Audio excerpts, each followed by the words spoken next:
Hi everybody, welcome to today's video. And I will give you guys a major spoiler alert right now. Short-term radon testing, honestly, tells us nothing about the actual average radon level in a house. It is next to worthless, but it's what we're stuck with in this business. So I'll discuss the actual science with that. You can use a canister type radon test. For us, or in this business, primarily what you are going to see are charcoal canisters, but there are also devices out there called alpha tracks or electret ion chambers, but by far the most common is going to be those charcoal canisters. If you're really concerned about accuracy and getting the best possible radon test, you need to be using a continuous radon monitor.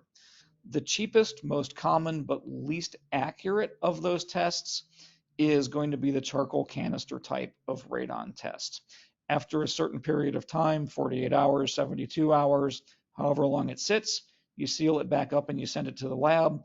They check the background radiation, and then they interpolate the change in background radiation to the average radon level in the house.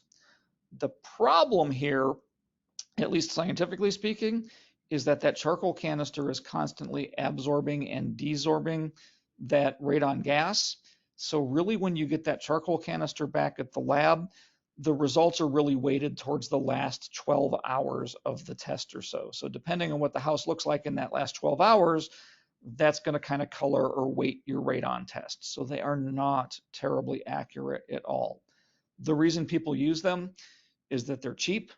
You don't have any maintenance or calibration expenses with them, and you don't have to do the analysis yourself. You basically place it in the house, you send it back to the lab, and they send you the radon report. So they're cheap and easy to use.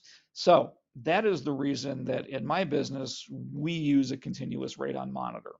So we place it in wherever we're measuring for a certain period of time. Again, for us, it's a minimum of 48 hours.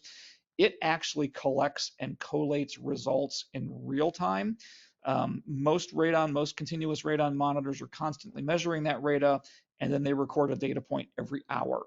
So you're getting a much larger stream of data than you do with a charcoal canister or something like that. So, I think from a customer service standpoint, it is a much, much better option. Turnaround time is much quicker. It's a more accurate number. But the reason people don't use them, there's a cost associated with it. They're a little bit expensive to acquire, and you have to calibrate them every year. So there's a cost associated with calibrating them every year as well. Thanks for watching. We'll see you in the next video.